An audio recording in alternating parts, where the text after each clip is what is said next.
અમદાવાદ જિલ્લાના ધંધુકા ખાતે IGP Shri JP Mothaliya, Ahmedabad વિભાગ પોલીસ અધિક્ષક શ્રી ઓમપ્રકાશ જાટ તથા નાયબ પોલીસ અધિક્ષક પ્રકાશ પ્રજાપતિ, અમદાવાદ વિભાગ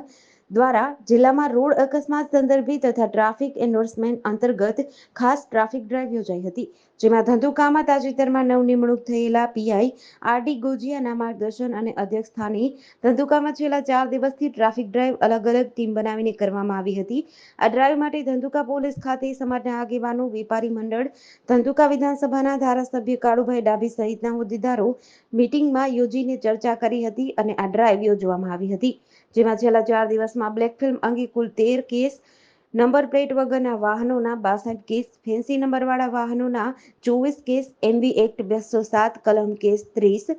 તેમજ એમવી એક્ટ 185 કલમ 1 કેસ, જીપી એક્ટ કલમ 135 1 કેસ, કુલ મેમાની સંખ્યા 46, કુલ દંડની રકમ 40,300 મુજબ કાર્યવાહી કરવામાં આવી હતી। આગામી દિવસોમાં પણ આ ડ્રાઈવ ચાલુ રાખવામાં આવશે તેમ જણાવ્યું હતું। જેડીસી ન્યૂઝ સાથે સીકે બારડ, ધંધુકા।